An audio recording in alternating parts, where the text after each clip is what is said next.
Okay, first thing. So you want me to turn towards the camera more, or Yeah. I'm going to look at you No, over there? yeah, toward me. We'll talk. Okay. Well, you'll talk to me. Okay. Tell me your name Andrea and your last name. Boyd Okay. Cohen. Cohen. Okay. Yeah. All right. Cool. That's the card. So talk about Carl Boyd, the dad.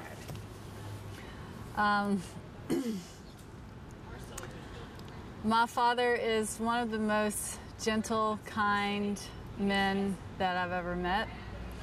He's also very generous and loving, and I've never seen him in 38 years of life with a temper.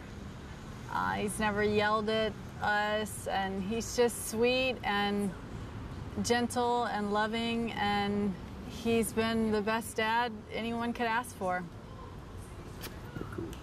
And what about his character? His, obviously, he started from virtually. You or the camera? Talk to me. You. Yeah. Okay, good. Made his way to, started a trauma center where there was not one, and a helicopter and all of that. What drove him to do that? What was in him that enabled him to do that? I think it's the love he has for his profession. And because of that, he's a hard worker, and he's a scientist. He loves the science of medicine, and you feel that when you're around him. I think his patients feel it, his colleagues feel it from him, and all his students feel it as well, the residents. And I've seen him at work because he gave me a job when I was 15.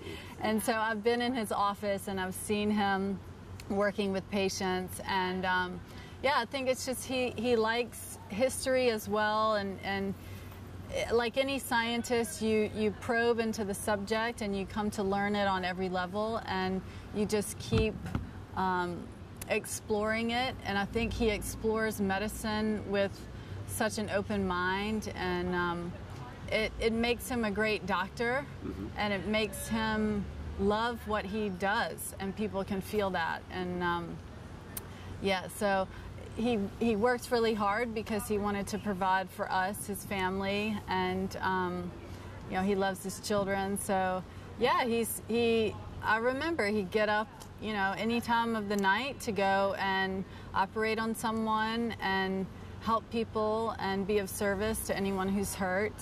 And so that's he taught me about hard work and find something that you love to do and do it with fervor, do it with passion, put yourself into it. And his as a doctor, their first vow that they take is do no harm.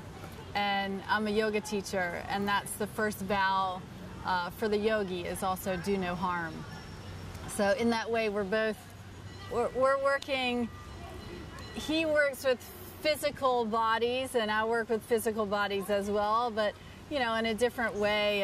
And so it's a beautiful relationship we have, because he's more Western medicine and I'm Eastern, so it's fun for us to discuss things. And so we're both, it's like the science of medicine, the science of yoga come together, and we have great discussions. And he's conservative, but he's open-minded, and that's what I love about him. And someone told me that they said, we have a feeling that you and your dad, it was an astrologer, that you and your dad are polar opposites, but in a very complimentary way. And I thought that was a nice, she put it really nice. Although my mother would tell you I'm very much like my father, which I'm proud of. I'm happy about that. Yeah. Yeah. Was he demanding? Was my father demanding? Yeah. No, he's very gentle. He's got such dignity, and I think he's more demanding at work for sure than he is at home, because he wants the best from the people that he's working with. Right. And I think in the environment of a hospital, there has to be that efficiency and that sort of level of demand that the doctor needs things. It's a environment that needs swiftness, and so he's very good at that. Saying saying what he needs, and I think people respect that he's forward in that way. But no, at home he's you know, gentle and likes to play golf. And growing up, we lived on the water, so we went out in the boat a lot and swam, and you know, we went on many trips together. And he also did that for me. He taught me the love of travel. Mm-hmm. He gave me a love of travel. Mm-hmm. No, he's not demanding. Doesn't have a temper. Yeah, he's very like laid back. You know, sitting in his chair, just eating popcorn, and a lot of times watching TV, and you know, or putting a talk together or researching something, and so yeah, no, he's not demanding, but you know, his friends may say different, but as his child, no, he's gentle, he's loving, yeah. Good. And he's retiring to be near y'all. Yeah, he is. He's coming to Charleston, and we love that. We have I have two, you know, I have a brother and sister, and I have a new baby boy who's 5 months old, and so he's going to get to be closer to his grandfather, and that's really special. It's really special. Yeah. Good. So I think he's a little concerned with what he's going to do because he's been so busy for so long. Yeah. And we, you know, we've said to him, hey, like, don't worry, we'll give you so much stuff to do. And my husband and I have a business together, so we're like, we'll give you things to do.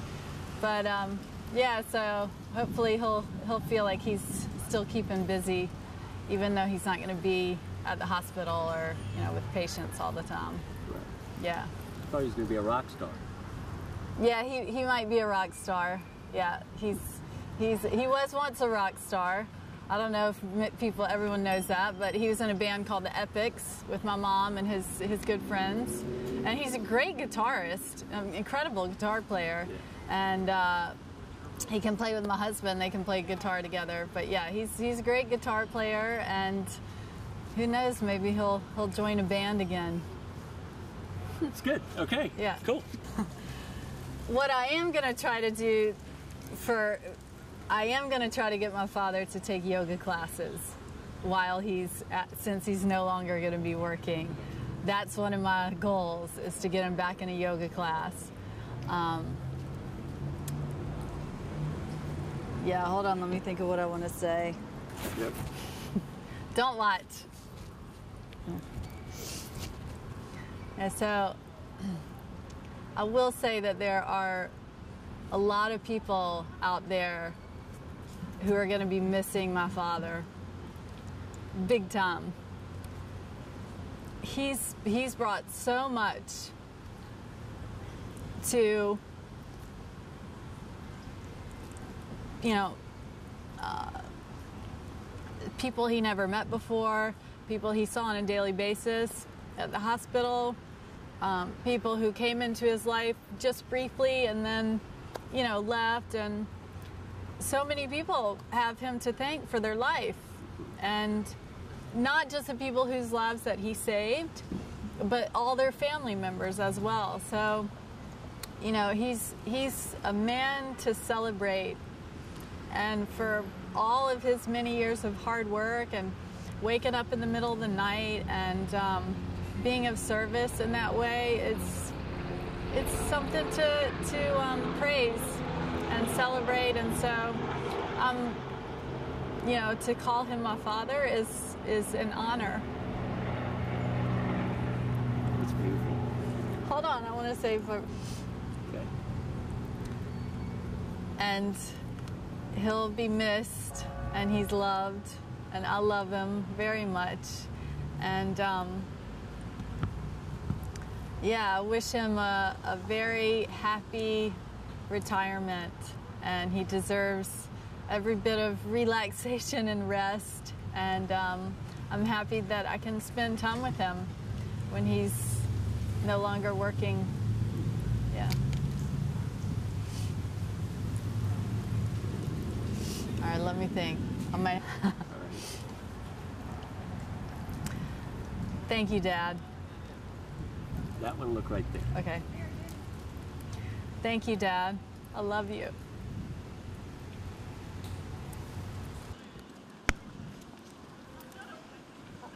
Okay? Okay?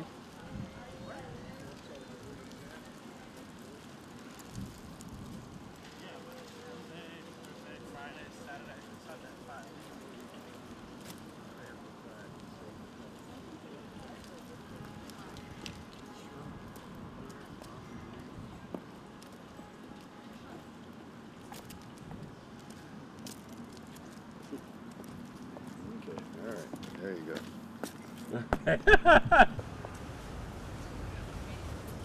So what about him as a dad? What kind of dad, what kind of guy was he? You know, it's the best dad you could ask for. You know, been sitting here trying to think about everything, you know, just to fill my mind with topics, being that you brought it to my attention. And so it goes back as far as remembering him dressing out in his Kentucky gear for our father-son Little League baseball game. You know, or going fishing with Harold Mulheron up at the Broad River Bridge for cobia, or you know, just everything. It brought back all kinds of memories. You know, he's a man that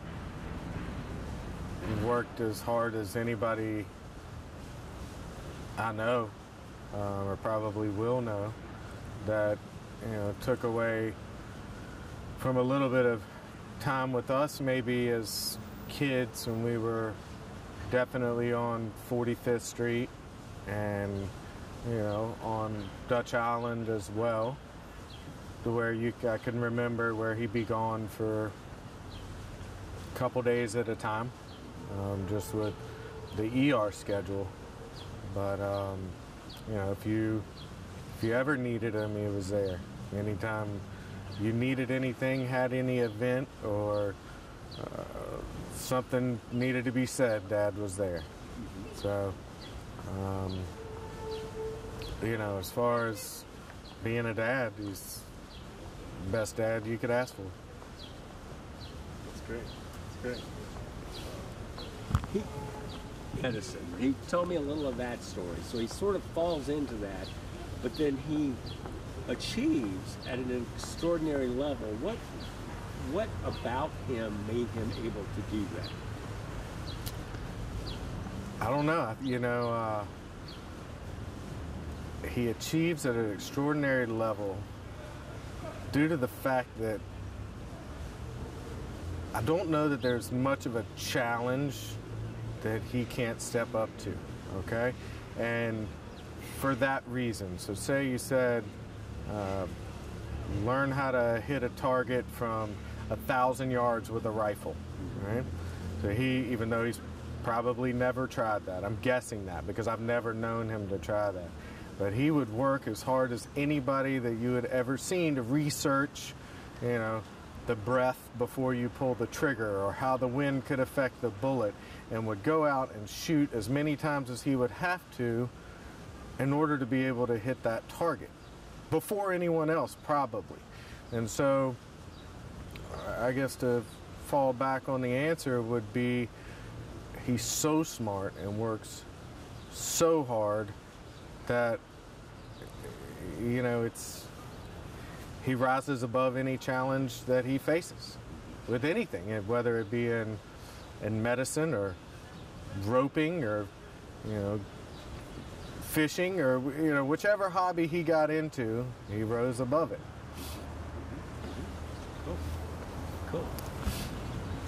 How does it feel to know the number of lives he touched in an immediate way?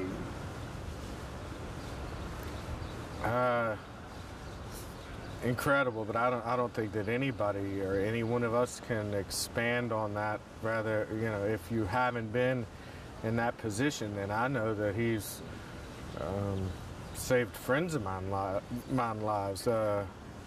Mims Daraso and you know, gosh, I'm trying to think of, I know there's a couple more, but you know, that's just a couple, and that has to touch their families immensely. But you know, it's incredible to think that he's saved so many people. I really don't know how to expand on that. I don't know if that's the best question, but you know, it's incredible to think that you have someone else's lives in your hands, right? And so if you haven't been in that situation, I don't know that I can be. That might not be best film, right? You know, I don't know that I answered it properly. That's fine. It's fine. Okay. Did he ever bring the office home a little bit? Did he talk about his work, about what was going on? Yeah, I don't think Dad didn't bring the office home much with him. I think he spent so much time at the hospital that he didn't want to bring it home. You know, if we ever asked him for a story or what happened, he would surely tell us. You know, if it was a motorcyclist running into the back of a truck that was interesting to him, that, you know, maybe I wanted to know about, maybe not my sisters, sure, he would tell us. I think in his the later part of his career, he started bringing it home more because he was doing more teaching, more presentations, more speeches, and as I mentioned before, as he hits everything at full speed, so he brings it home. He wanted to be the best orator, wanted to have the best PowerPoints, everything. So in order for him to do that, he, you know, gets the biggest iMac that you can get and makes sure that everything that he does is perfect for his speeches, which means he has to work at home a little bit. But he had a little bit more time, just, you know, being that he was further on in his career. Yeah. I mean, the two things that popped immediately into my head were, I guess, regarding my friends, you know, and I'm sure Whitney and Andrea would say the same thing, but they would always comment, because when we lived on Dutch Island, and it went as far as Skidaway Island as well, they would always comment on whenever they would come over, Dad would always be in the same chair in his underwear, and he didn't give a damn if anybody saw him or not. So they would always make fun of him for being in his tighty whities in the chair. So that's one funny story that pops up. He also could never remember people's names. You know, he could remember somebody that he operated on maybe, but you know, he would always call my friend Brent Brett. You know, no matter how many times you told him his name was Brent, it's still Brett. You know, the other thing not so funny that for some reason steps out of my mind is when we were loading the boat up on the trailer at the Dutch Island put-in next to the dock, and, you know, he was insistent of him doing it by himself, even though I was there to help. I think I was still too young to be of much help, but he pulled the boat up and hooked it on the chain, and then jumped off the bow, or jumped off the bow or the stern, and landed right where the concrete dropped off into the water and split his ankle wide open. Didn't flinch, you know, maybe a couple of curse words, but that's about it. We dropped the boat right there, got in the truck, went to his office. I can't remember if he numbed himself up or not, but put his foot up on the table and closed himself up while I was sitting there. Didn't make any kind of, you know, didn't wince once or didn't have any effect on him. So that stood out to me as a moment that, God, man, he's tough. So those are two things that stand out. Oh, well, it's a good story. It's a good story. What do you want people to know about it?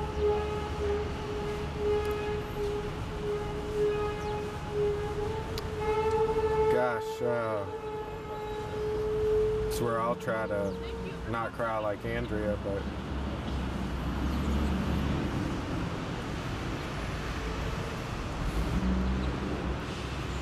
He's incredible.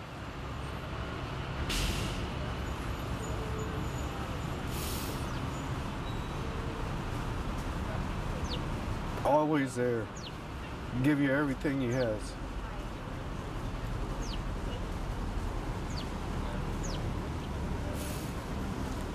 To give everything that he did to medicine shows a lot. But to give everything he does as a dad, can't imagine. I gotta be the luckiest kid in the world. That's all I got. No, that's great. That's fantastic. Do you have kids? 3 of them. 3. So you have a good model. I've got a great model. Couldn't be better. That's perfect. Anything I didn't ask you?